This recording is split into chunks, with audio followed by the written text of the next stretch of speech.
Muy bien, muy buenas noches nuevamente. Bienvenidos, Rosario, ¿cómo estás? Bienvenidos a esta nueva sesión de clase de realidad nacional y regional. Vamos a ver dos temas interesantes el día de hoy.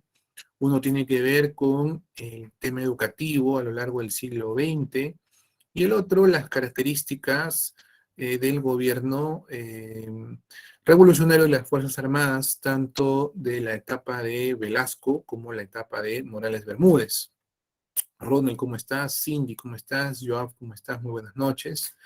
Así es que en esta clase voy a compartir mi pantalla y vamos a ver también videos para que nos ayuden a entender tanto el tema educativo como entender también las características del gobierno de Velasco.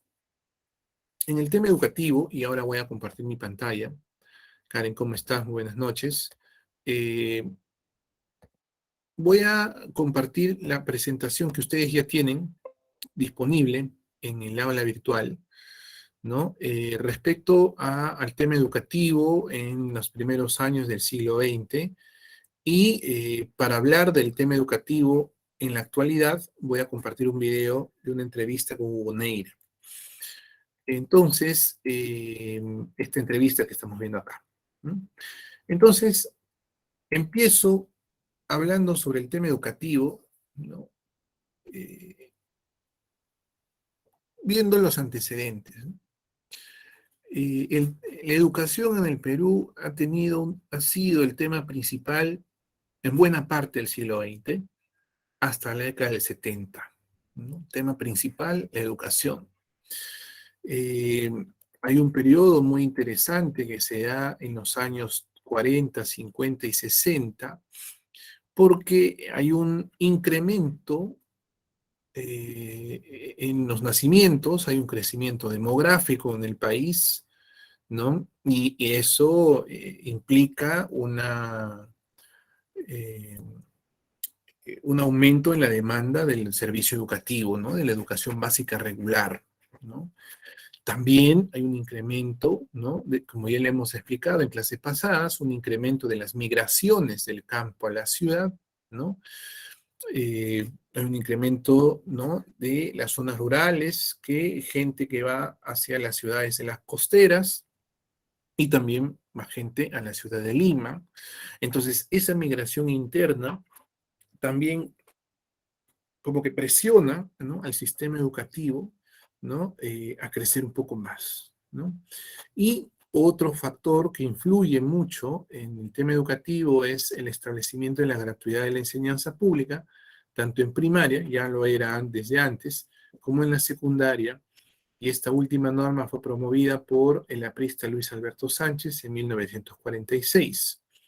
En el tema universitario, también observamos de los años 40 al 60 un crecimiento, ¿no?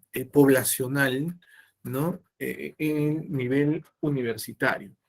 Veamos, por ejemplo, en 1940, ¿no? Estamos hablando de un país de aproximadamente 5 millones a 6 millones de habitantes, ¿no? Con 525 postulantes a universidades. 525, imagínense las cifras, ¿no? Y los ingresantes, 289, ¿no? Y miren cómo esta cifra, ¿no? De postulantes y luego ingresantes va aumentando, ¿no? De manera importante en las siguientes décadas.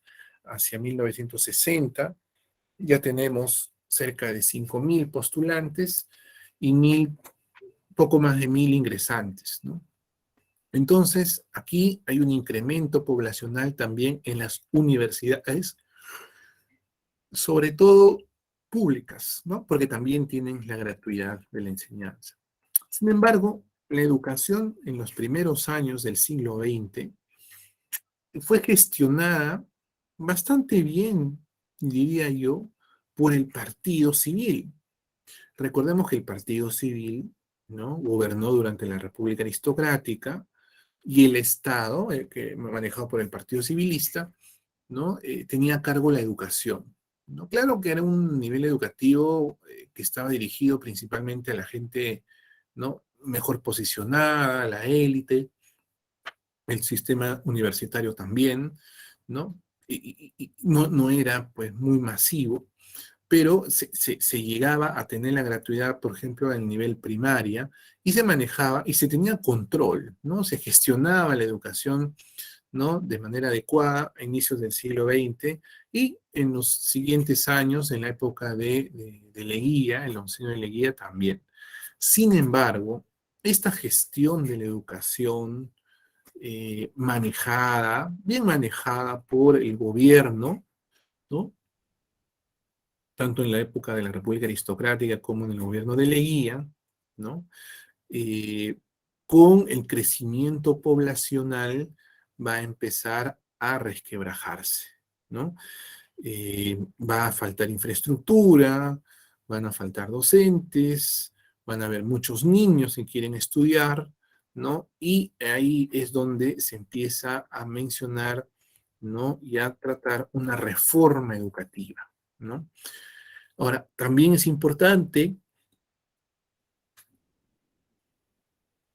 el rol de los partidos políticos, ¿no? De base popular como el APRA y las movilizaciones campesinas como los principales motores para expandir el sistema educativo aún más, expandirlo y profundizarlo, ¿no? Bueno, ya tenemos a Aya de la Torre, ¿no? Que ya sabemos también que fundó la Universidad Popular González Prada, ¿no? En honor a su mentor, ¿no? Sin embargo, en estos años 30, 40, 50, 60, ¿no? La demanda legítima por tener acceso a educación, ¿no? Había sido utilizada para negociar con el electorado, ¿no? Es decir, ok, yo te voy a ayudar para que haya una universidad aquí o para mejorar la infraestructura del colegio de esta ciudad, pero, ¿no? No te olvides afiliarte al partido, ¿no? O no olvides votar por nosotros en las elecciones, ¿no? Entonces ahí como que negociamos con el electorado, fomentando la corrupción, ¿no? Y bueno, por algunos objetivos políticos, ¿no? El sistema de la educación básica regular y la educación universitaria funcionó bastante bien, era un universo pequeño, ¿no? Hasta los años 30, pero en los años 40, cuando ya empieza a haber más clase media, ¿no? Que también terminando la secundaria quiere continuar la carrera universitaria, el sistema empieza a mostrar señales de agotamiento.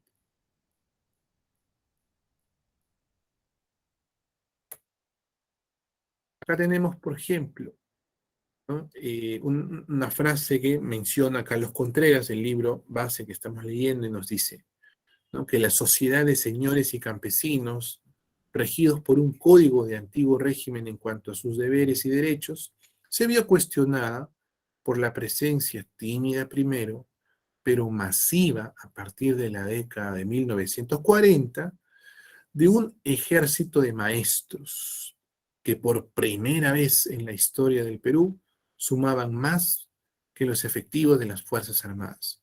Entonces, las clases medias, la gente de clase media, el campesino que tenía sus hijos que terminaban de estudiar el colegio, quería mandar también a estudiar al hijo a la universidad y una de las carreras más valoradas y más queridas era el de la pedagogía, ¿no?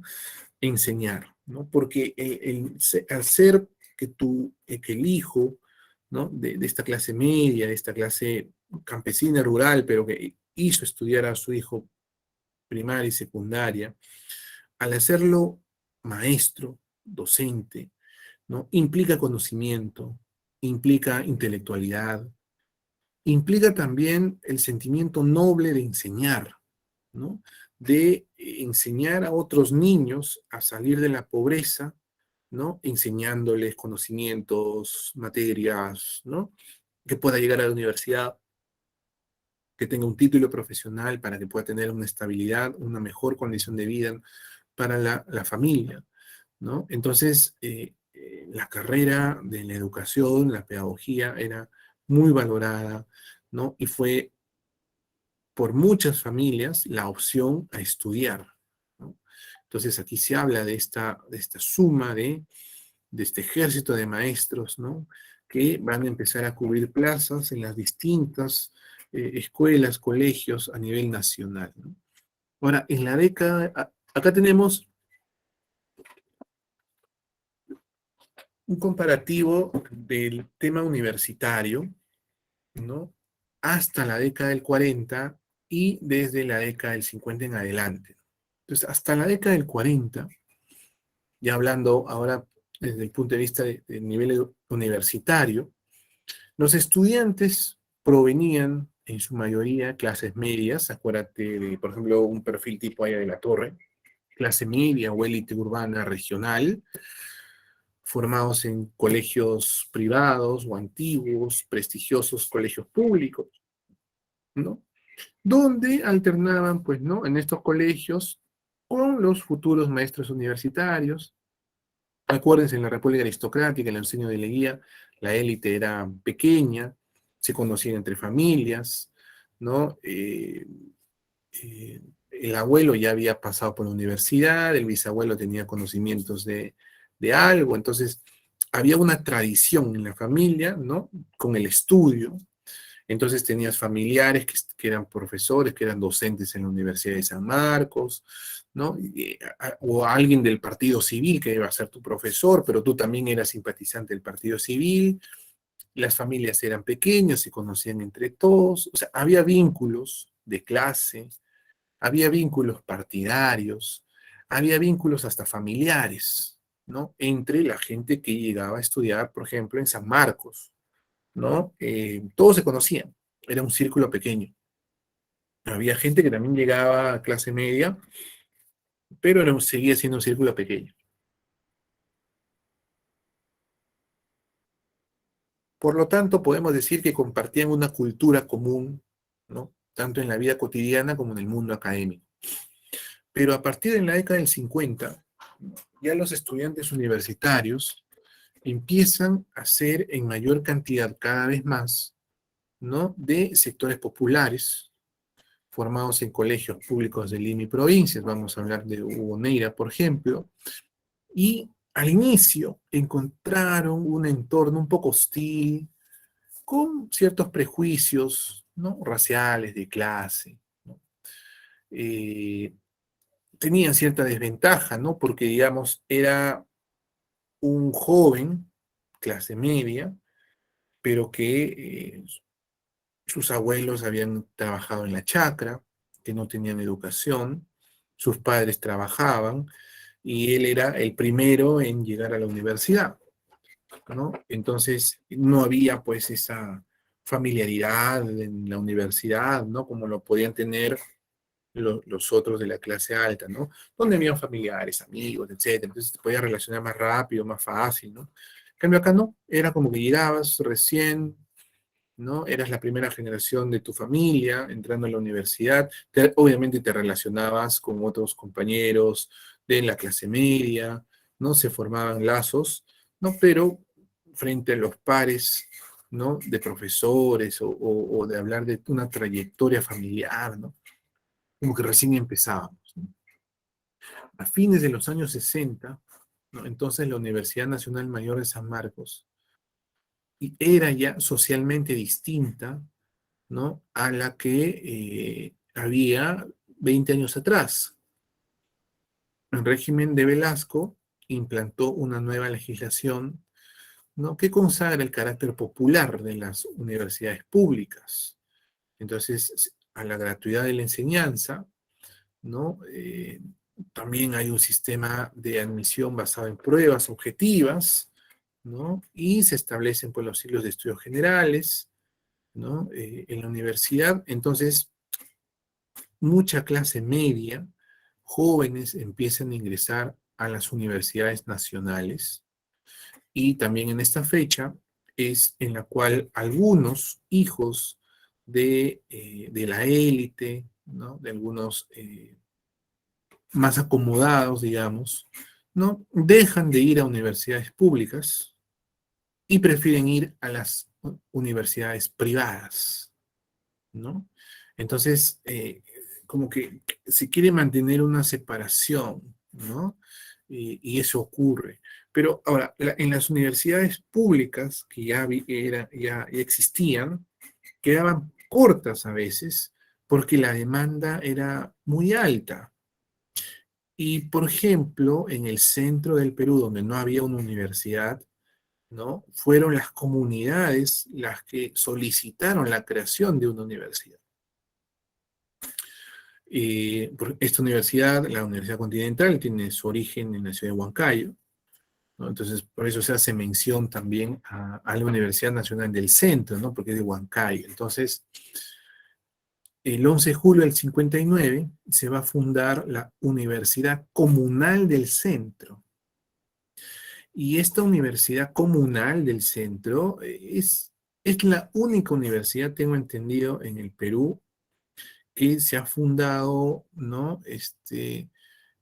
Con senadores, diputados, delegados de comunidades, alcaldes municipales, miembros de sindicatos, de clubes, de profesionales, de empresarios, es decir, lo que ahora llamamos sociedad civil, ¿no? Toda la sociedad y sus autoridades estuvieron presentes en el momento de la fundación, ¿no? De esta universidad. O sea, muchos eh, comunidades campesinas también han estado presentes en la fundación de esta universidad. Y eso es lo que le hace especial y diferente de otras universidades públicas y obviamente privadas, porque el nivel de representatividad de la Universidad Nacional del Centro es altísima, ¿no? Y ese compromiso se mantiene hasta hoy, ¿no? Porque, por ejemplo, cuando los docentes de esta casa universitaria van a distintas comunidades, pueblos, ¿no? Dan la opción de estudios, ¿no? Facilidades a los más necesitados para que puedan estudiar en la universidad. Entonces, ese compromiso con las comunidades se mantiene todavía. La Universidad Comunal del Centro va a dar origen después. Primero son filiales de la Universidad Comunal del Centro, la Valdizán de Huánuco, la Carrión de Pasco, la Sánchez Carrión de Huacho y la Villarreal en Lima. Pero luego estas universidades ¿no? Van a independizarse, van a ser autónomas y cada uno va a estar en su región, ¿no? Incluso, ¿no? El alcalde de Jauja, ¿no? En ese año va a proponer al científico peruano Javier Pulgar Vidal como su primer rector. Entonces, miren ustedes el nivel de exigencia, ¿no? De los alcaldes, de las comunidades, para que ya un reconocido científico como Javier Pulgar Vidal sea el primer rector. Entonces, había un interés por tener a los mejores cuadros en las universidades, formar a los chicos para que sean más independientes, ¿no? Y es así que el 16 de diciembre, perdón, del 59, se reconoce oficialmente por Prado, ¿no? Miren, pocos meses después de su fundación, y el 2 de enero del 62, mediante la ley 13827, se convierte en lo que actualmente es la Universidad Nacional del Centro del Perú.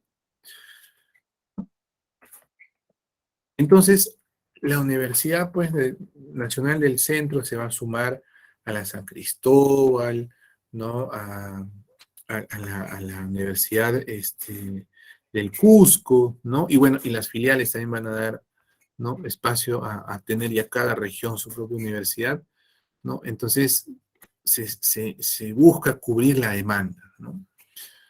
Ahora, en los años 50, 60, en la fundación, ¿no? Por ejemplo, en la Universidad Nacional del Centro, van a haber cuadros apristas, ¿no? Los primeros decanos, rector, ¿no? Por ahí tienen alguna afiliación o cercanía con el APRA, ¿no?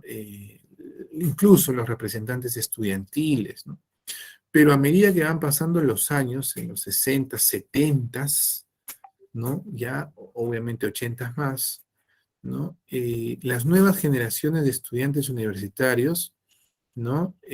Empiezan a distanciarse del APRA y empieza a aparecer una cercanía y un acercamiento ideológico con las guerrillas, con la revolución cubana, ¿no? Hablar del socialismo, ¿no? Del comunismo, y van a empezar a aparecer cuadros de jóvenes que tienen esta curiosidad, interés, ¿no? Y cercanía por esta ideología, ¿no? Socialista, comunista, castrista, ¿no? La Revolución Cubana.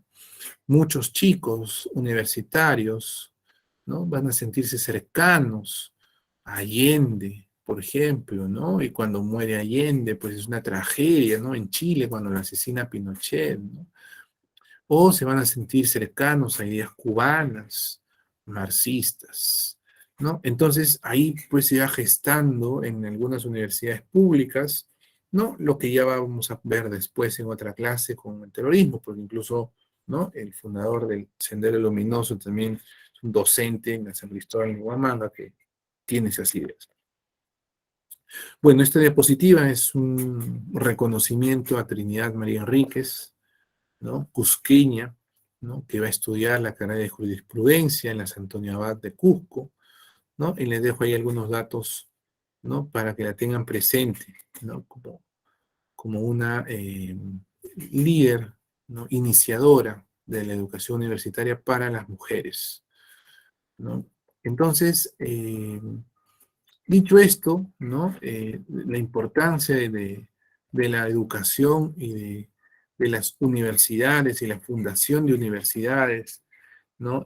A mediados del siglo XX, y cómo el sistema educativo de la educación básica regular también había implicado algunas reformas respecto a la época de la República Aristocrática, en Leguía, en los años 30, ¿no? Con la creación de grandes unidades escolares, ya lo habíamos mencionado clases pasadas con Odría, ¿no? Reformar la infraestructura, ¿no? Seguir fortaleciendo el sistema educativo desde el Estado, ¿no? Pero ahora quiero compartir con ustedes, ¿no? Un video en el cual vamos a escuchar algunas reflexiones respecto a la educación, ¿no? De Hugo Neira, ¿no? Sociólogo que tiene las credenciales bien ganadas para hablar de estos temas. Así que les comparto el enlace y escuchemos el video.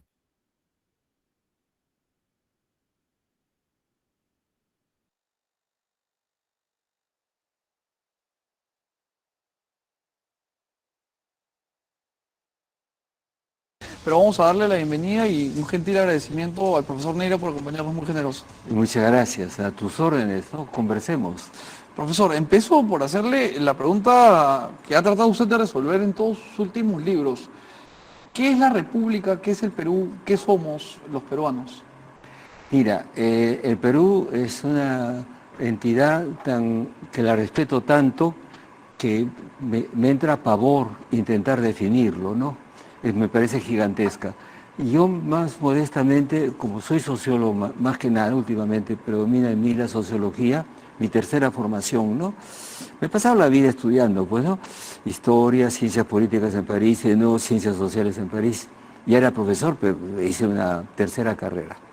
Si me tuviera tiempo, haría biología, por ejemplo, ¿no? Sí, Una ¿por qué? ciencia. ¿Sabes? Yo prefiero pensar en la sociedad peruana. Y encuentro lo que he dicho en un artículo en El Comercio que probablemente has leído, que yo encuentro que hay 3 sociedades en el Perú, ¿no?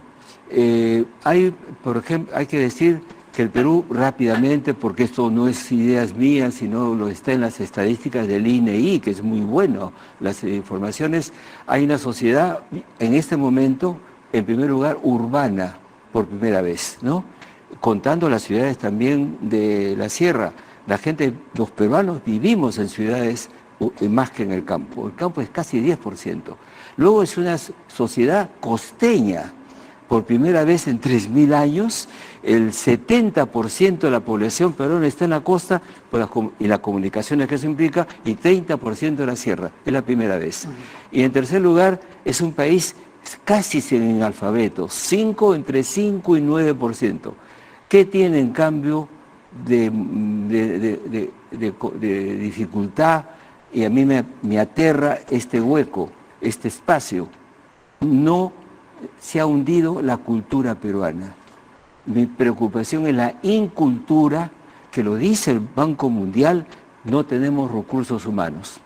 Me paro ahí porque me vas a preguntar alguna otra cosa. Sí, cuando habla usted de esta incultura que no ha hecho más que enraizarse en el país, quería yo preguntarle, cuando fue usted joven y tuve la suerte de conversar con usted hace un momento y nos contaba que hablaba con Porras Barnechea y con Pablo Macere y con Mario Vargas Llosa, ¿sentía que era parte de una generación con una vocación de información y de cultura más arraigada que la que hoy vive? Muchísimo más. El Perú de mi juventud es un país pobre, pero los pobres que iban a los mítines de Barrantes, de esa izquierda de Barrantes culta, y de los discursos de Ariel La Torre, eran cultos. No, eran pobres y cultos, eso ha desaparecido. ¿Por qué? Porque cambiaron la educación secundaria. No sé si debemos hablar de esto más largo, pero Usted, por favor. bueno, yo estudié en el Melitón Carvajal. El general Odría, ¿no?, que era un tirano, un dictador, bueno, pero tuvo un general Mendoza que creó las grandes unidades escolares. Una cosa estupenda. Había una formación tecnológica, cuando salían los muchachos decían educación técnica, a poder trabajar. En la misma gran unidad escolar había una formación en lo que llamaban secundaria comercial, y los de la educación secundaria común eran los que nos destinábamos a estudiar. Estudiábamos materias humanistas y también ciencias duras, o sea, literatura española, literatura latinoamericana, historia universal, historia del Perú, geografía, eran cursos. Y luego geometría, matemáticas, álgebra, química y física. Las ciencias predecibles, digamos.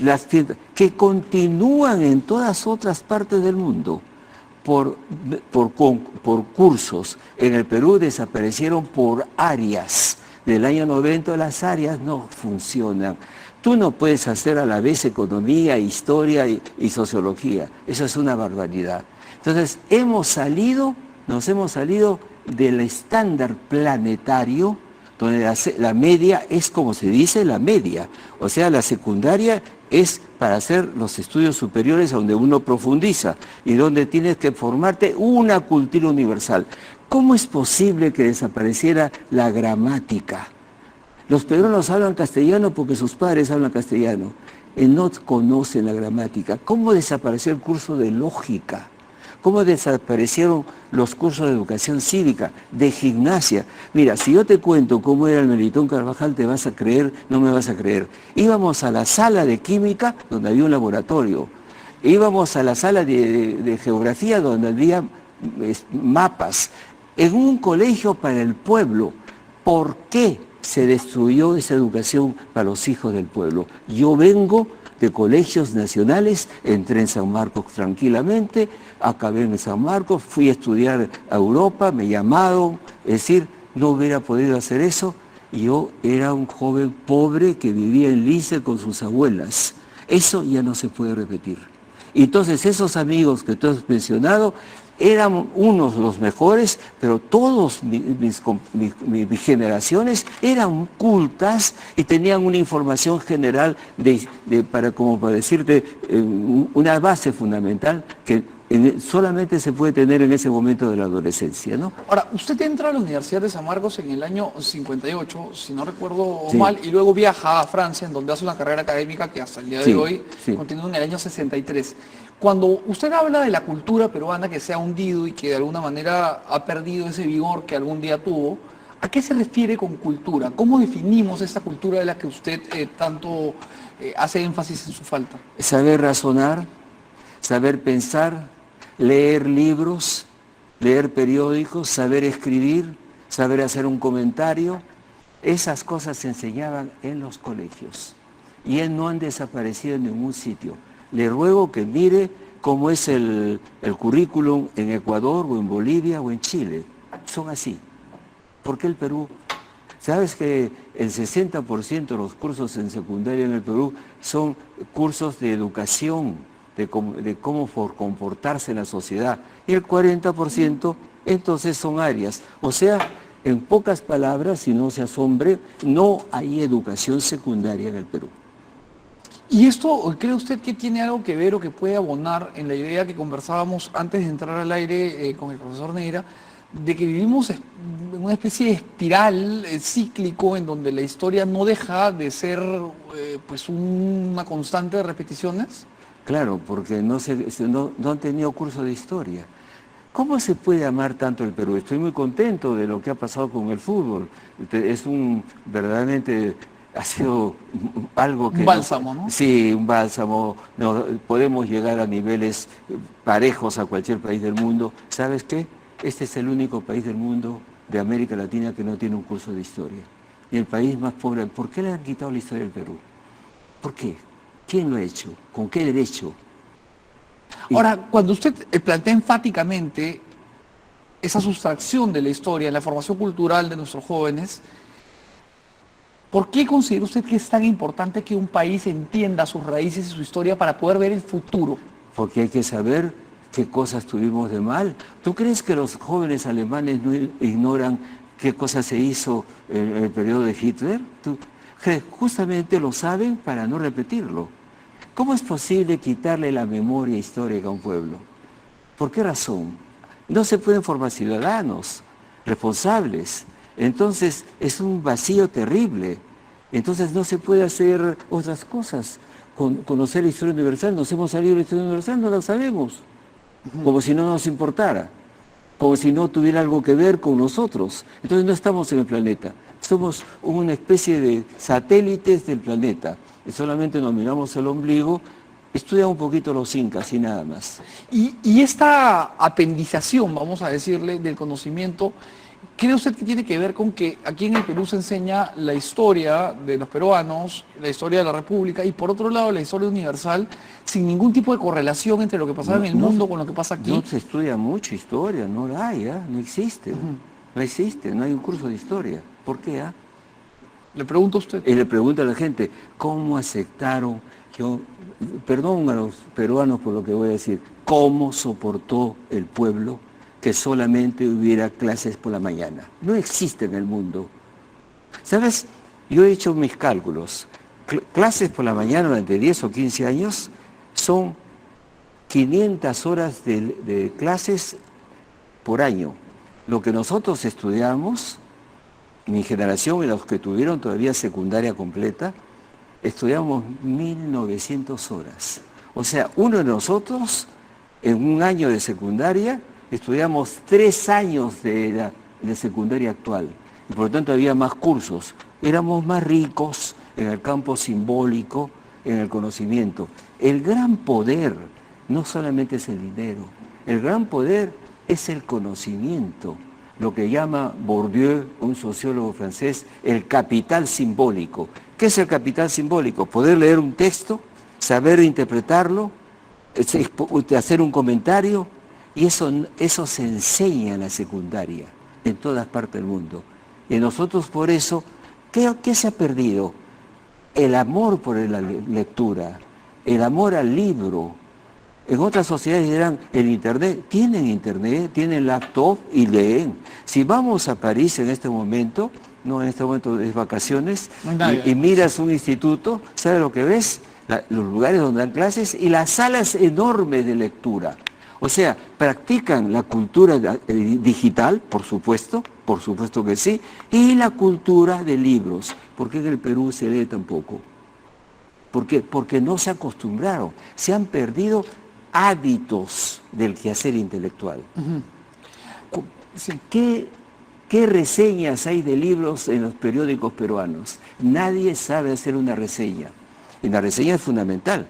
Es casi un estilo literario. Fundamental. Tiene que haber para criticar a un autor, decirle sí, no, etcétera, que se enteren. No se hace. ¿Sabes por qué? Porque no les enseñan en comunicaciones a hacer una reseña. O sea, es un país antiintelectual, satisfecho de sí mismo por el consumo que bien, creen que ya esas cosas no se hacen, que ya fueron, lo siento mucho. En el mundo siguen habiendo libros. El saber no está en el internet, porque cualquiera escribe en internet, el saber está en los libros. Y siendo usted un profesor de primera plana de una de las universidades más importantes del mundo, que es la Sorbona, ¿encuentra cuando viene aquí a su país cierto desprecio por la intelectualidad, por la cultura bien forjada, por la interrelación de conocimientos? Si tú supieras, los que estudian América Latina y el Perú saben más que el Perú que los peruanos. Ha habido casos, ¿no? Que gente peruanistas, así que me da pena decirlo, pero eso es muy grave, porque entonces tienes un pueblo que no está educado para la democracia, que no lee, no se entera y los manejan por los medios. Tienes la falta de curiosidad. No estamos preparados para el siglo XXI, hay que dar el salto científico, al salto de la tecnología, no lo estamos preparando. Entonces, estamos en un Perú extemporáneo. Y lo peor, lo más grave de todo, es que eso nos falta. Cuando, sin embargo, nos ha ido bien en la economía, pues no, el modelo ha funcionado hasta el momento, aunque en cada elección votan contra él, ¿no? Sí, que es curioso, ¿no? No, es Pero eso curioso. habla de... Muy bien, entonces ahí está una parte del video que les voy a compartir el enlace para que los que deseen lo puedan ver completo. Este es un video ya del 2018, por eso se habla del fútbol de otra forma, no habíamos ido al Mundial, etc. Pero igual, ¿no? Este es 2018, pero sigue teniendo vigencia. Y nos habla un poquito de lo que pasó, ¿no? Con la educación, ¿no? En los últimos años, ¿no? Esa educación, ¿no? Hugo Neira, escucharon ustedes, es del Melitón Carvajal, estudió en colegio público, pero estudió en San Marcos, y eso no ha sido impedimento para que puedas ser docente en una universidad de Francia, ¿no? Entonces, pero ahora, ¿no? Se prefiere la educación privada para poder llegar a esos niveles. ¿Por qué? ¿No? Porque hemos retrocedido en la educación básica regular y porque se ha retrocedido a nivel universitario también, ¿no? Al punto que hay una institución llamada SUNEDU, ¿no? Que ha estado dando una calificación, ¿no? A las universidades para poder eh, tener la posibilidad de seguir ofreciendo el servicio educativo universitario, ¿no? Y algunas que han cerrado, pero aún así, con las que están vigentes, ¿no? Todavía se presentan casos, ¿no? Como en los últimos días ha estado vigente el tema de las tesis, ¿no? De varios políticos, ¿no? De las copias y de tesis que son fácilmente sacadas, ¿no? Entonces, ¿por qué hemos llegado a ese nivel, ¿no? Tan bajo del copy-paste o de preferir solo lo virtual y dejar los libros, ¿no? Entonces ahí entra la crítica, ¿no? De Hugo Neira, ¿no? Habla de lo antiintelectual que es el Perú y también, ¿no? Que hay cursos que ya no se dictan o no se quieren dictar o no se les da el valor, ¿no? Yo soy padre de familia también y yo escucho a algunos padres que dicen, ¿no? Yo quiero, ¿no? Que entre mi hijo en un colegio donde le enseñen matemática, razonamiento matemático, lecturas, ¿no? Pensamiento crítico, lectura crítica y listo. Porque con eso me garantice que va a ingresar a la universidad. O sea, no me interesan los cursos, ¿no? De historia, cívica, esas son tonterías, ¿no? A mí me interesa que ingrese a la universidad. Para que ingrese a la universidad necesita matemática y lectura, punto, ¿no? Entonces, hasta algunos padres de familia también discrepan, ¿no? Y tienen puntos de vista diferentes de qué es lo que quieren, ¿no? Que se le enseñe a los hijos, ¿no? Algunos apuestan por, por una educación integral, completa, ¿no? Como la historia, la geografía, las ciencias naturales, ¿no? Que van complementando y enriquecen el ser humano. Otros prefieren solamente las matemáticas y las letras para ingresar a la universidad, ¿no? Y hay colegios, ¿no? Que hacen sus promociones y su publicidad enfatizando el ingreso a la universidad y dejando de lado, por ejemplo, la visión de carreras técnicas, ¿no? En el Perú las carreras técnicas son muy buenas, ¿no? Y en el mundo hay carreras técnicas que son mejores pagadas que carreras universitarias, ¿no? Pero aquí se le da importancia a la universidad. Y es como que todos, sí o sí, tienen que entrar a la universidad. Pero, por ejemplo, no hay espacio para un joven o una chica que quiere estudiar, que le gusta la música y quiere estudiar ingeniería del sonido, ¿no? Porque acá no hay. Y tiene que irse a Chile o tiene que irse a otro país porque quiere estudiar. Y la ingeniería del sonido es una industria inmensa, tremenda, con alto crecimiento profesional, con alta capacidad de ganar dinero también, obvio, ¿no? Pero que acá no hay, porque aquí la música, el arte no es valorado, ¿no? Y los mitos de que hay que estudiar derecho o hay que estudiar medicina, ¿no? Para que tengas más ingresos, ¿no? Y no estudies lo demás. Entonces es como que no hay un consenso, ¿no? El Perú es tan rico en recursos naturales que aquí debería haber una gran cantidad, ¿no? De oceanógrafos, biólogos, ¿no? Forestales, ingenieros ambientales, ¿no? Y todo lo que tenga que ver con el manejo de recursos químicos, ¿no? Pero que felizmente la oferta universitaria se está ampliando en estas ramas, ¿no? Pero todavía hay una preferencia por carreras tradicionales, ¿no? Entonces, hay todo un tema de discusión, ¿no? Hay que ponernos de acuerdo, ¿no? ¿Qué se le enseña a los hijos en el colegio? Una educación integral, completa, para la vida, ¿no? O la prioridad está en la universidad, ¿no? ¿Y qué se le va a enseñar en la universidad y para qué, ¿no? Entonces, son temas muy complejos. Ahora acá también entra el tema de la capacitación al docente, ¿no? De un cuadro de mérito para los docentes, ¿no es cierto? Y que no sea una persona poco preparada la que esté frente a un estudiante, ¿no? El tema del fortalecimiento de su SUNEDU, ya que hay algunas normas que se quieren dar para volver a una estructura anterior de la Asamblea Nacional de Rectores, que no ha sido un garante, digamos, de la calidad. Entonces, hay muchos temas en el país que se tienen que abordar en el tema educativo y de distintas perspectivas, ¿no?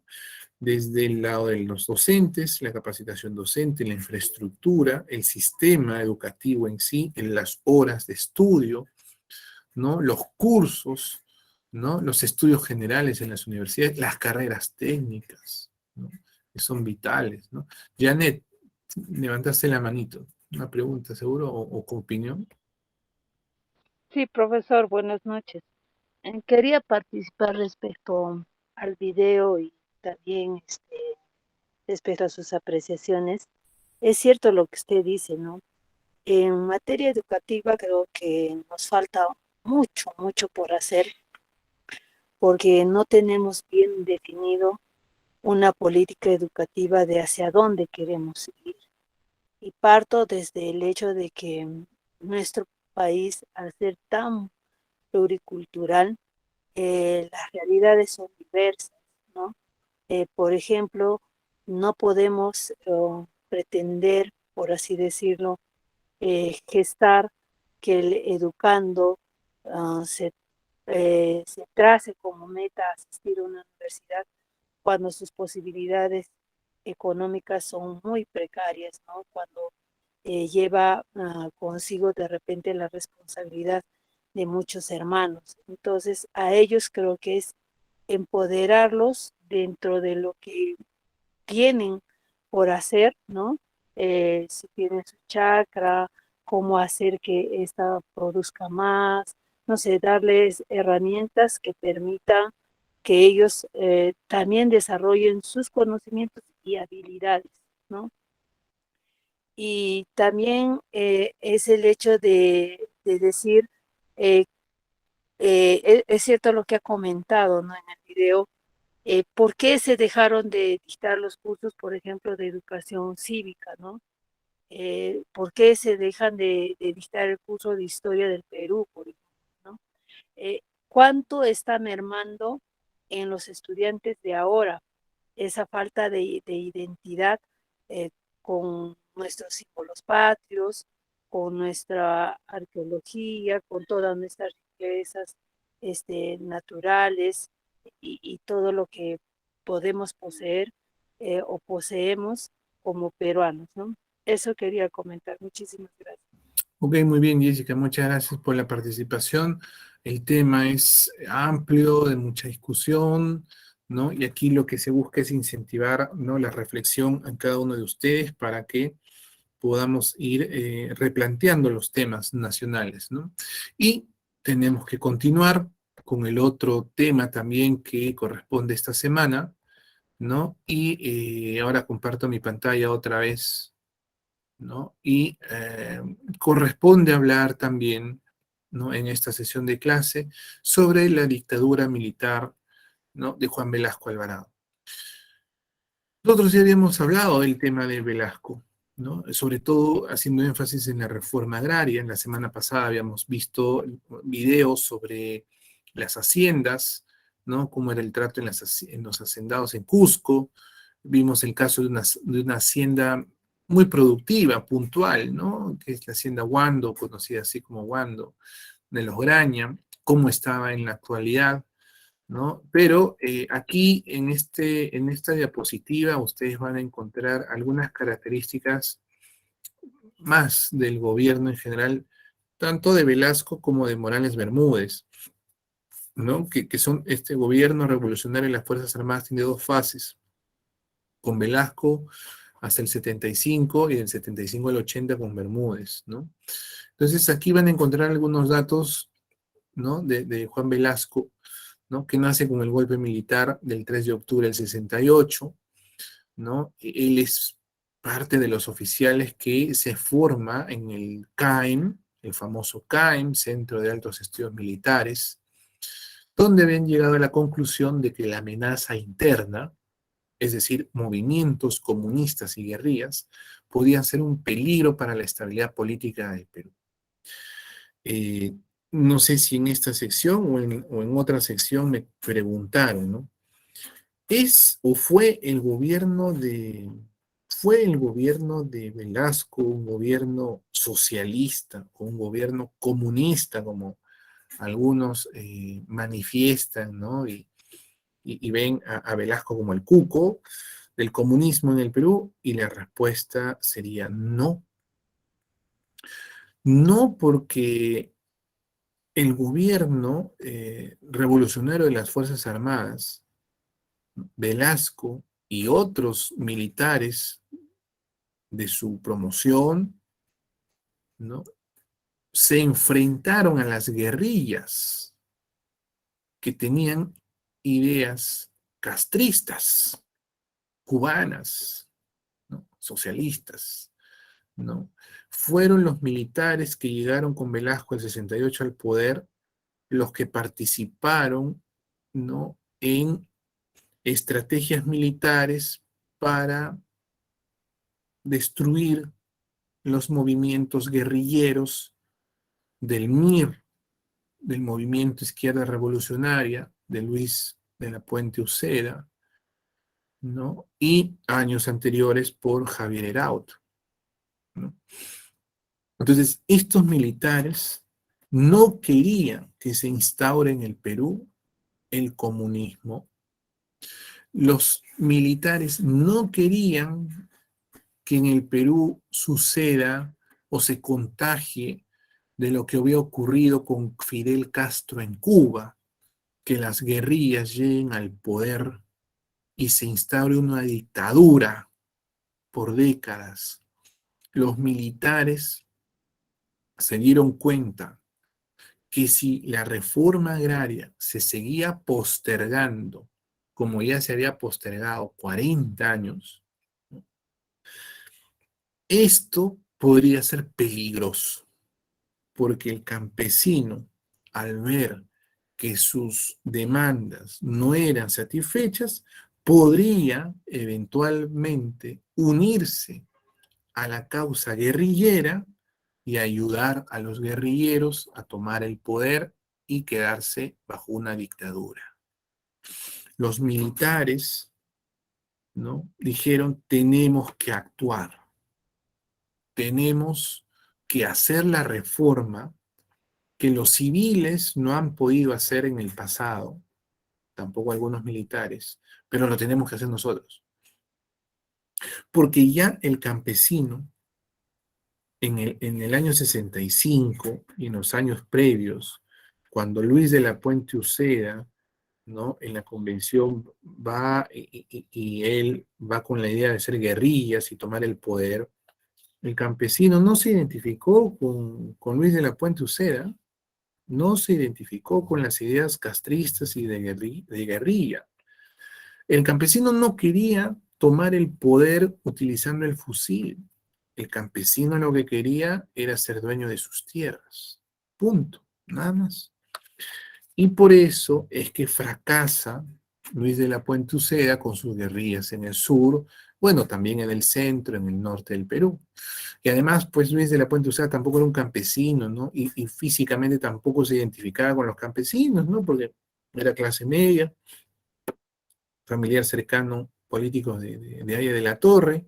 Así que nada que ver con la identificación del pueblo, pero sí era una posibilidad que en el futuro, ¿no?, si es que no se hacían las reformas, podían llegar al poder.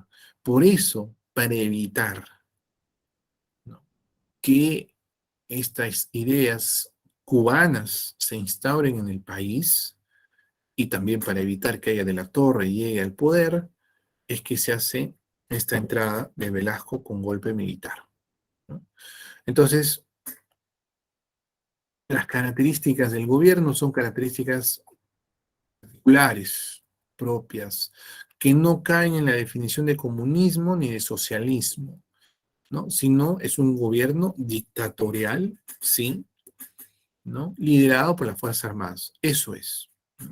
Dictatorial, sí, liderado por las Fuerzas Armadas, que tuvo algunas acciones, ¿no?, de apropiación, de expropiación de propiedad privada, pero fue puntual. La expropiación de la propiedad privada fue a los que tenían más. Cuando hablamos de un régimen comunista, es que el Estado se hace cargo de todo y no hay propiedad privada. Pero la gente siguió siendo dueño de su casa, de sus edificios, de sus autos. O sea, no hubo una expropiación de la propiedad privada de la gente en su mayoría, sino la expropiación fue puntualmente en las haciendas, porque había un fin de redistribución y además era un fin para entregar las tierras al campesino. O sea, ni siquiera la tierra se le iba a quedar al Estado, sino que el Estado entregaba las tierras al campesino. Entonces, estamos hablando de una propiedad que le corresponde al campesino y no al Estado. No podemos decir entonces que es un partido, es un régimen comunista, ¿no?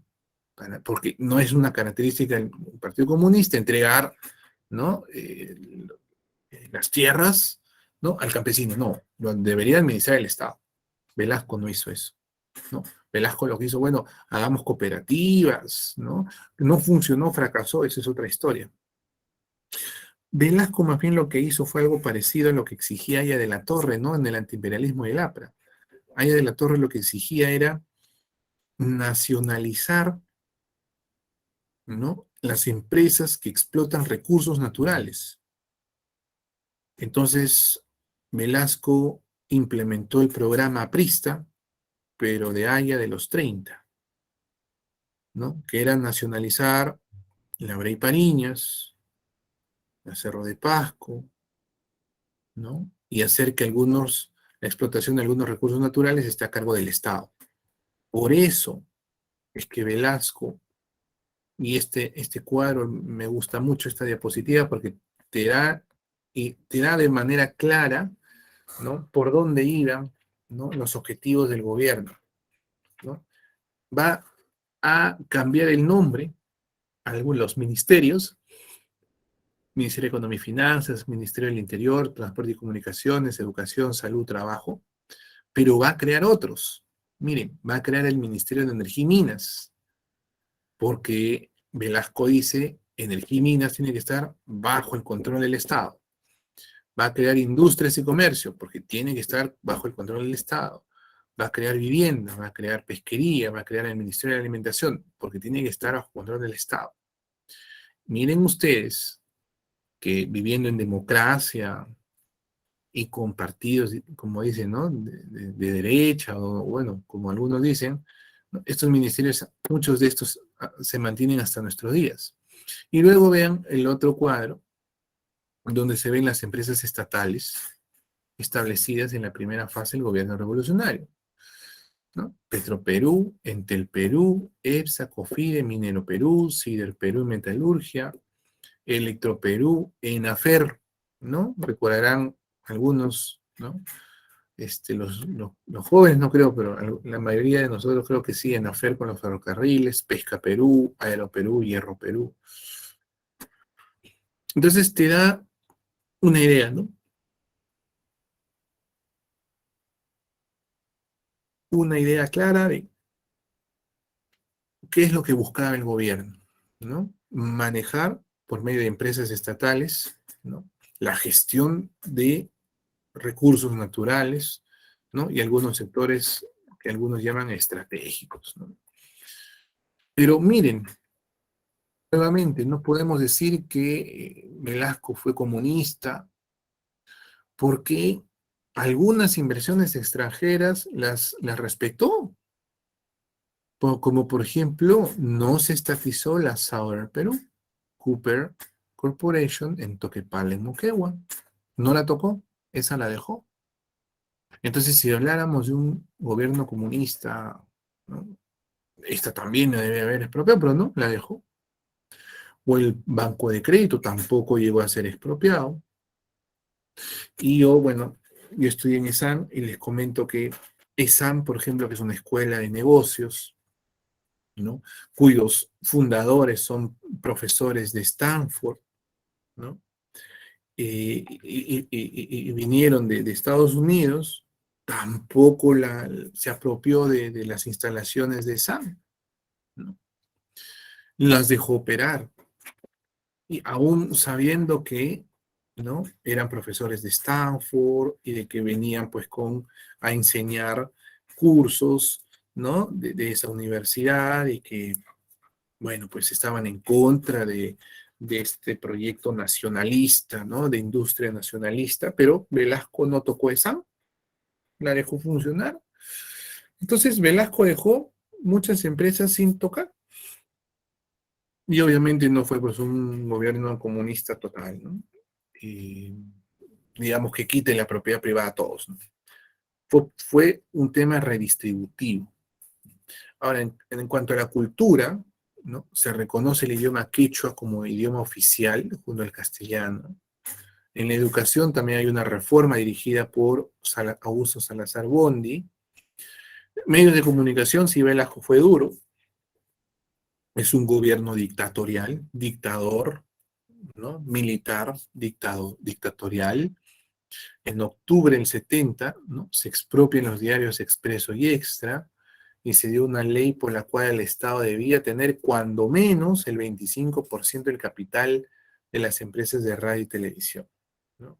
El 27 de julio del 74, el régimen decretó la confiscación de la prensa, entre ellos de El Comercio, ¿no? En el aspecto social, para poder tener legitimidad en la sociedad, en el año 71 se crea el famoso SINAMUS, el Sistema Nacional de Movilización Social, para impulsar la participación social de la población en marchas, movilizaciones, ¿no?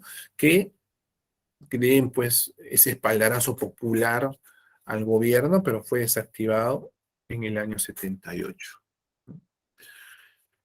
Después de Velasco y su primera fase, se busca como que un relevo. Hay un grupo de militares que dice, bueno, ha llegado el momento de ya moderar esto. Ha sido muy radical el tema de la reforma agraria. Ha sido muy radical en Abre Pariñas, ¿no? Entonces necesitamos empezar a tender puentes con algunos civiles, ¿no? Moderar un poco el discurso, y es así que el año 75 se dio un relevo interno dirigido por militares que reclamaban una conducción más institucional, ¿no? Esto fue o generó una disputa, un conflicto entre los generales más radicales leales a Velasco y militares cercanos a Morales Bermúdez, ¿no? Quien dio un tacnazo, ¿no? Digamos, llegó al poder, ¿no? Y Velasco ya enfermo salió, ¿no? Este nuevo régimen, liderado por Morales Bermúdez, ¿no? Tendió puentes con el sector civil y permitió, ¿no? Se permitió nombrar a civiles, por ejemplo, en el Ministerio de Economía y Finanzas, ¿no? Para llevar un manejo de la economía mejor, que de repente los militares no lo sabían manejar o no lo entendían. Se buscó a civiles, entre los que destacan, ¿no?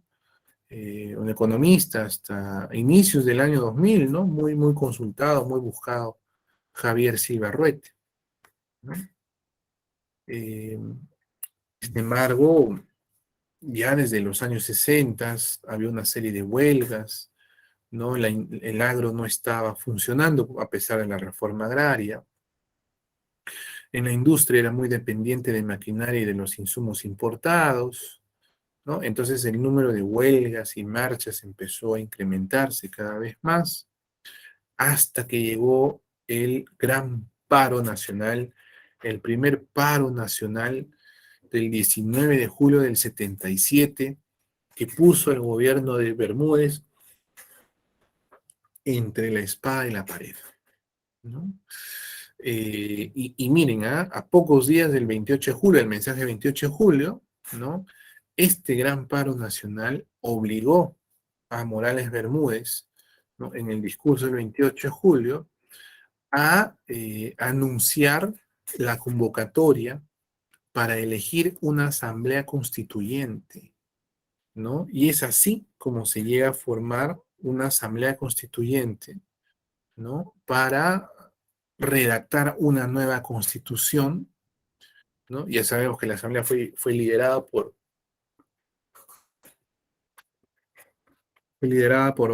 Aya de la Torre, ¿no? Y promulgó la constitución poco antes de su muerte, ¿no? Y así llegamos de nuevo al retorno de la democracia en el año 80, ¿no? Entonces, ya Morales Bermúdez sale, ¿no? Y los resultados de la Asamblea Constituyente, ¿no? Son que el APRA tiene una mayoría, luego el Partido Popular Cristiano, el Frente Obrero Campesino, el Partido Socialista, el Partido Comunista también tienen poco porcentaje, Unidad Democrática Popular, de Frenatraca, Democracia Cristiana, ¿no? Entonces, en un gobierno, perdón, comunista, no podría haber tal cantidad de partidos, ¿no? Simplemente no hay partidos, hay partido único nada más, ¿no? Pero bueno, para conocer un poco más de las características del gobierno de Velasco, voy a compartir un video de Sucedió en el Perú con algunos extractos importantes que quiero que ustedes escuchen.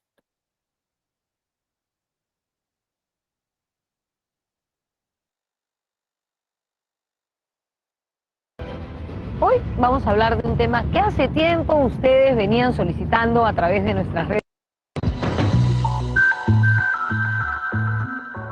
No había ningún proceso de industrialización, no habían políticas industriales propiamente como tales, ¿no? Entonces era un país como atorado, digamos, en el pasado.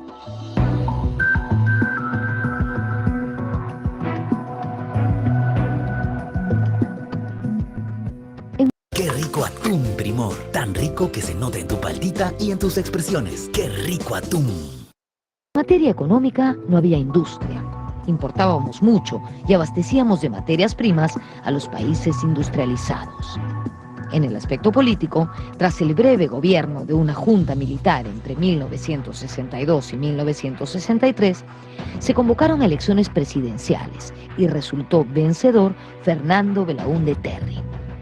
Él prometió grandes transformaciones a favor del pueblo y de la clase media, entre ellas efectuar una reforma agraria y resolver el problema del petróleo, que se encontraba en manos de poderosas transnacionales.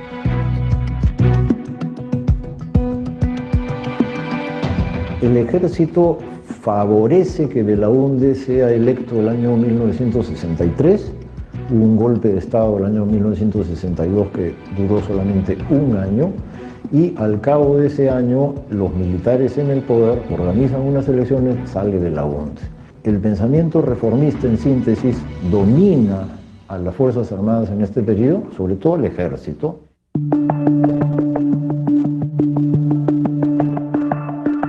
En el Congreso, Belaúnde no tenía mayoría. La alianza APRA-1, Unión Nacional Odrista, bloqueó todos los intentos de reforma que pretendía el gobierno. Las reformas prometidas, como la agraria, quedaron recortadas. En el Congreso no solamente lo retrasaron, sino sobre todo lo fueron recortando. Le recortaron las salas y al final la ley de reforma agraria de Belaúnde fue una ley un poco decepcionante. No iba al fondo del asunto.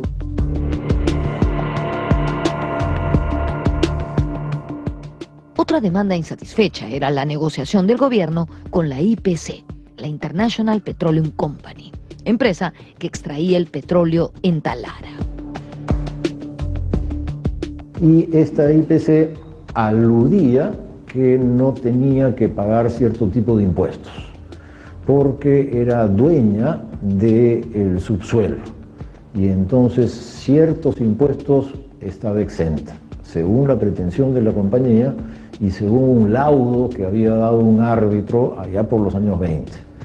Pero en el Perú siempre hubo fastidios, siempre hubo la idea que esta empresa se estaba llevando el petróleo peruano, que no dejaba la suficiente cantidad de tributos en el país y que era en ese sentido un enclave de los Estados Unidos dentro del Perú. Finalmente, Belaúnde resolvió el problema, pero no de manera eficiente. Y recién en 1968 se llegó a una solución que tampoco fue considerada satisfactoria por la opinión pública. Hubo un escándalo, el de la página 11, cuando el presidente de la empresa petrolera Fiscal, un ingeniero apellidado Loret de Mola, denunció que en la firma de los contratos que se habían hecho con la IPC se había perdido una página, y que esa página era crucial porque ahí estaban los precios. Y entonces eso fue denunciado como parte de un negociado. Fue la gota que rebalsó el vaso.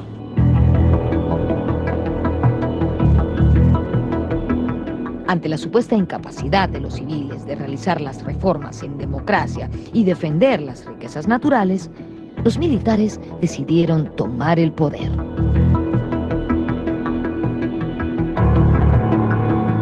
En el transcurso de los años 60 y de manera progresiva, las Fuerzas Armadas habían adoptado un planteamiento reformista para el país a través del CAEM, Centro de Altos Estudios Militares. Allí, los oficiales se instruían en la doctrina de la seguridad integral, que implicaba defensa militar y desarrollo económico atado a bienestar social.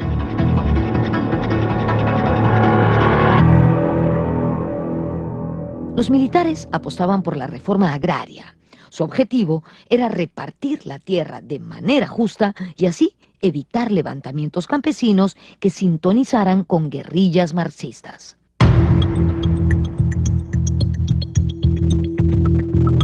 Una parte importante de los cuadros militares del gobierno de Velasco Alvarado era gente que había participado en la represión y en la derrota de las guerrillas del MIR, ¿no? De los movimientos sociales del movimiento comunal del centro, de los movimientos sociales tipo la Federación de la Convención Hilares en el Cusco y Hugo Blanco, ¿no? Y que tenían claro que si no había reforma había revolución.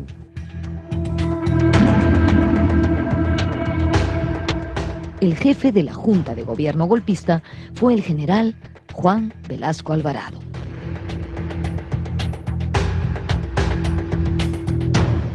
Velasco es el soldado del pueblo que llega a general y a presidente. Hay que entenderlo como piurano, como un hombre del pueblo que viene, un muchacho que viene a hacer servicio militar para poder entrar a competir en los concursos para ser oficial en la carrera de la escuela militar. Pocos casos han habido así.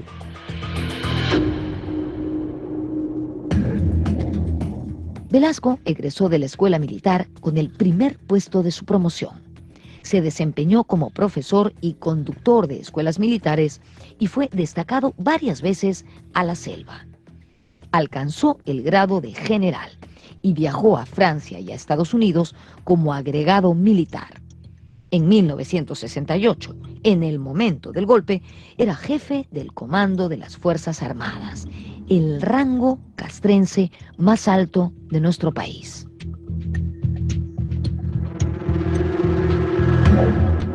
El 3 de octubre de 1968 tuvo lugar el golpe militar. Fernando Belaúnde Terry fue depuesto del poder por una junta revolucionaria encabezada por quien había sido el jefe del Comando Conjunto de las Fuerzas Armadas de su gobierno, el general Juan Velasco Alvarado. Habían estado corriendo rumores de que esto podía suceder, sin embargo esta idea quedó disipada porque justamente el día antes del golpe, es decir, el 2 de octubre, Belaúnde había hecho juramentar a su gabinete y en este evento, en esta celebración, digamos, había estado presente Velasco. Poderes dictatoriales. Importantes jefes y gestores del golpe fueron los coroneles del ejército José Graham y Rafael Hoyos Rubio, entre otros. De inmediato se clausuró el Congreso. Se desalojaron ministros y se detuvo a varios dirigentes apristas. No hubo grandes manifestaciones en contra o a favor del golpe. En Arequipa y Cusco se realizaron protestas aisladas. En Lima, estudiantes universitarios salieron a las calles.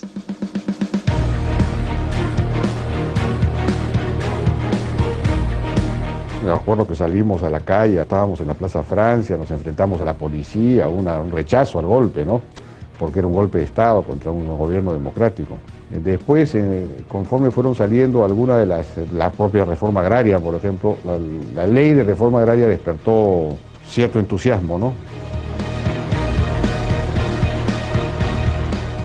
Por ejemplo, la reforma agraria es muy radical. Yo era estudiante universitario, bueno, yo estuve en contra. Después ya salí y vi la reforma que hacían y me sorprendieron, ¿no? Yo me sentía a la derecha de lo que hacían los militares, ¿no? Se iniciaba así la primera fase del gobierno revolucionario de las Fuerzas Armadas, que duraría de 1968 a 1975. En este periodo se emprendieron rápidas y drásticas reformas que sacudieron al país y llamaron la atención de América Latina.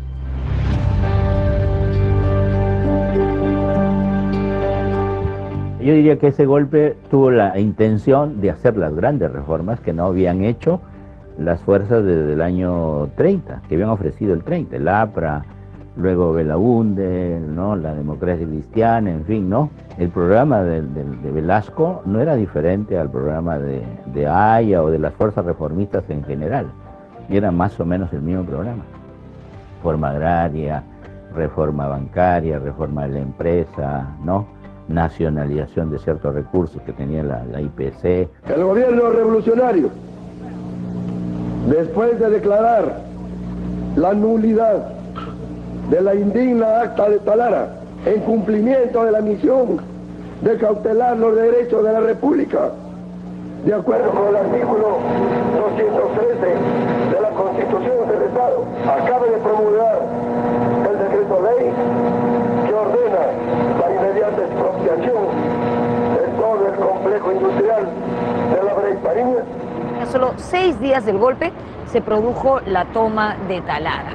El gobierno militar expropió los bienes y sacó del país a la IPC, la International Petroleum Company, que tenía los yacimientos de La Brea y Pariñas y la refinería de Talara. En este preciso momento, las fuerzas de nuestra primera región militar que tenemos en el norte, haciéndose eco del clamor de la nación, está Este acto fue muy simbólico para el gobierno militar y ese día se convirtió en el Día de la Dignidad Nacional. Recordemos que el problema de la brea y Pariñas fue enarbolado como pretexto o causa para el golpe militar, aunque también se dice que lo que los militares querían con este golpe era impedir que el APRA llegue al poder en las elecciones que se avecinaban, las elecciones de 1969. Ese golpe fue contra Arias Latorre en buena cuenta, ¿no? El pretexto que se usó fue, en fin, lo de la página 11, supuesta corrupción, que eso fue un mito también, nunca existió lo de la página 11. Y el asunto era impedir que Arias Latorre llegara al poder. Yo creo que era para hacer reformas que impidiesen una revolución, porque tenían el ejemplo de Cuba puesto ahí. Entonces estos militares eran antiapristas, sí, pero también muy duramente anticomunistas. Y tenían la idea de que si no se hacía algo, lo que iba a haber era una cosa tipo Cuba.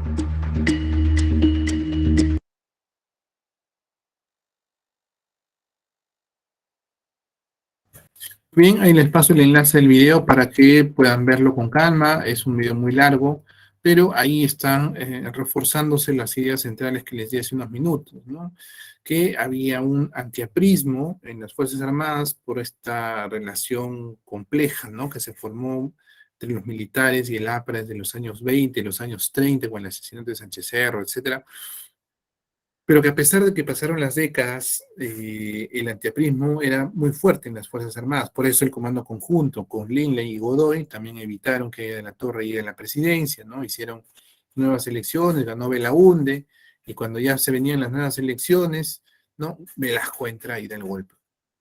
Y por otro lado, así como eran antiapristas, ¿no? También eran anticomunistas porque querían evitar la llegada, ¿no? De las guerrillas, ¿no? Castristas, ¿no? O que se contagie el Perú de este movimiento de guerrillas, ¿no? Y se instale una dictadura de largo plazo. Entonces los militares decidieron actuar por su cuenta.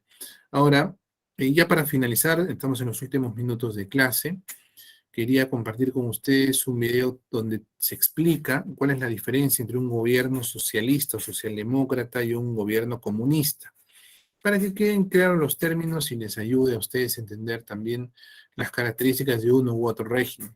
Ahora comparto el video para que podamos escuchar.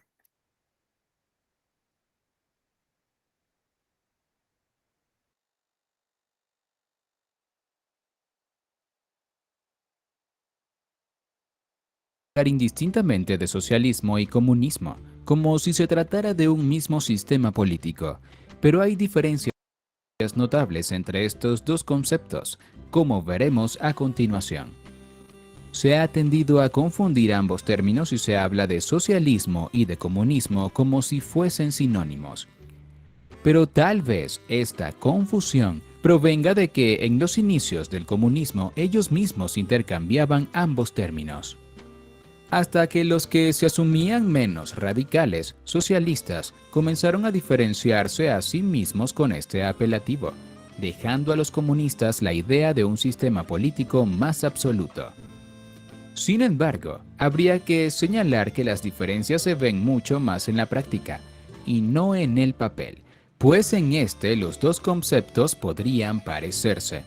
A continuación explicaré el socialismo y el comunismo, sus características y te daré ejemplos de países que tienen uno u otro sistema. Si quieres aprender más de este u otros temas, visita lifeder.com y busca en el buscador de la web. ¿Qué es el socialismo? El socialismo tiene al menos dos definiciones. La que lo considera como una fase de transición entre el capitalismo y el comunismo en el que conviven ambos sistemas, en un proceso que debe llevar a la dictadura del proletariado y al comunismo, eventualmente. Es una definición marxista. Una definición más moderna de socialismo es la de un sistema social, económico y político que favorece la igualdad de las personas en todos los niveles, respetando los derechos fundamentales de los ciudadanos y los principios democráticos. En este caso, se habla también de socialdemocracia. La socialdemocracia busca construir una sociedad más justa sin renunciar a los mecanismos democráticos ni a las libertades políticas y ciudadanas. Características del socialismo: propiedad privada, medios de producción y control de precios. Permiten la existencia de la propiedad privada, aunque favorezcan empresas estatales y proyectos comunitarios. Los gobiernos socialistas promueven una mayor participación de los trabajadores en las empresas para las que trabajan, como copropietarios. Favorecen políticas para que el Estado sea dueño de las materias primas, petróleo, minerales, etc., y de los servicios básicos, electricidad, gas, agua, etc. Promueven la nacionalización y expropiación de recursos y empresas que se consideren de interés nacional. Los precios de los productos son establecidos en consenso entre el Estado y los dueños de los medios de producción. Se controla el margen de las ganancias. Estado, partidos políticos y democracia. Los gobiernos socialistas mantienen la separación entre el Estado y el partido de gobierno. Se respetan los derechos políticos de los ciudadanos y en países donde la socialdemocracia gobierna o ha gobernado, se respeta la división de poderes: ejecutivo, legislativo y judicial. Los gobiernos socialdemócratas aceptan competir con otros partidos políticos y la alternabilidad democrática a través de elecciones, es decir, están dispuestos a entregar el poder cuando pierden las elecciones. Los socialistas o socialdemócratas aceptan competir bajo las reglas de la democracia. No se oponen al parlamentarismo ni a los debates públicos. Clases sociales. Los gobiernos socialistas favorecen generalmente a los trabajadores y a los sectores menos favorecidos, e intentan disminuir la brecha social y económica entre las distintas clases o grupos sociales. Aunque respeta la existencia de distintas clases, con frecuencia gravan con impuestos a los sectores más favorecidos, con el fin de redistribuir los recursos a través de programas sociales. Educación, salud y otros servicios.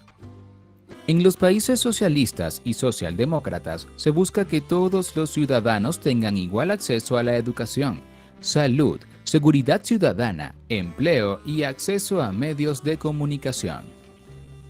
Una manera de lograr esto es promoviendo la nacionalización de áreas como la educativa y la salud, y la estatización de servicios fundamentales como el agua, la electricidad, el gas, etc.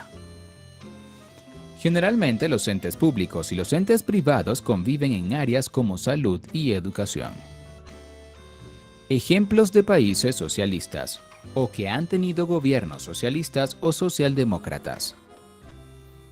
Estos son algunos países que han tenido gobiernos socialistas: Ecuador, Bolivia, Chile, Brasil, Portugal, España, Suecia, Francia, Inglaterra. Por otro lado, países como Venezuela y Nicaragua no podrían definirse totalmente como socialistas, porque no respetan las leyes democráticas, ni como comunistas, porque aún existe la propiedad privada y no todos los medios de producción están en manos del Estado. ¿Qué es el comunismo? Al igual que con el socialismo, hay al menos dos conceptos sobre el comunismo: el teórico y el práctico. El comunismo teórico es aquel en el que desaparece la propiedad privada y el Estado queda abolido. Debido a que todos los ciudadanos son iguales, ya no hay clases sociales y todos tienen el mismo acceso a los recursos. Tampoco hay división del trabajo. En la práctica, los países comunistas son aquellos donde el Estado es el único dueño de los medios de producción. Ejerce un control total sobre el ciudadano y sobre los medios de comunicación, y donde el Estado y el partido único tienden a confundirse. Características del comunismo: propiedad privada, medios de producción y control de precios. La propiedad privada queda reducida a su mínima expresión. El Estado es dueño de la tierra, las viviendas y de todos los medios de producción. Cuando hay empresas privadas, como en China, estas se encuentran bajo supervisión permanente del Estado. Como único dueño de los medios de producción, algunos pensadores califican a los gobiernos comunistas como capitalismo de Estado debido a que éste actúa como único propietario. En cuanto a los precios, el Estado determina el valor de cada producto y tiene un control absoluto sobre los precios. Estado, partidos políticos y democracia. La experiencia histórica y política del siglo XX nos dice que en los países comunistas el Estado tiende a confundirse con el partido, y el partido con su principal líder. De allí la existencia de términos como leninismo, estalinismo, maoísmo y castrismo, entre otros. A este fenómeno se le denomina culto a la personalidad. Una de sus principales características es la toma del poder, no necesariamente por la fuerza, y no aceptan la alternabilidad democrática. Si hay elecciones, los candidatos pertenecen al mismo partido, por lo tanto no se puede hablar de verdadera democracia. En los países comunistas suele haber un partido único, el que gobierna, y los de oposición generalmente están proscritos y cuando existen funcionan en la clandestinidad absoluta, pues el solo pertenecer a otro partido es considerado un delito. Solo se permiten medios de comunicación oficialistas y se persigue o censura cualquier intento de disentir u oponerse. En los países comunistas, las fuerzas armadas y policiales también están al servicio del partido, y están orientadas más a perseguir enemigos internos que a la protección de una amenaza externa. A través del poder ejecutivo, el partido único controla al legislativo y al judicial.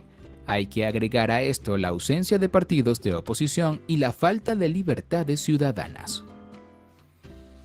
Hay que mencionar también que aunque haya sindicatos o gremios profesionales, estos también se mantienen bajo el control del partido único y no funcionan como entes protectores de los derechos laborales.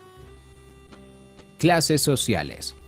En teoría no hay clases sociales en los países comunistas, o se habla de dictadura del proletariado o gobierno de los trabajadores.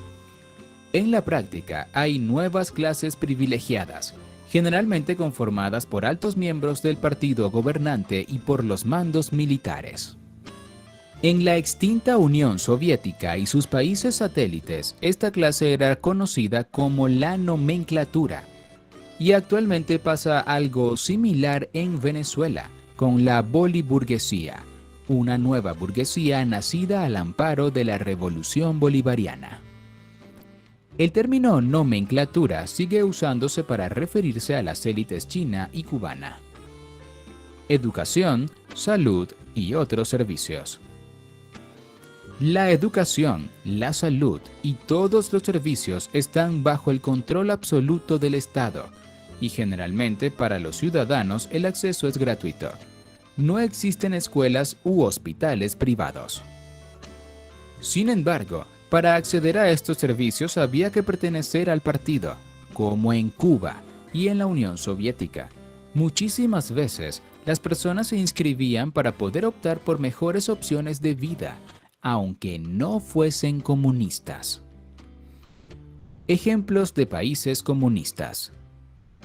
Actualmente se consideran países comunistas China, Cuba, Corea del Norte, Laos y Vietnam, y la antigua Unión Soviética. A menudo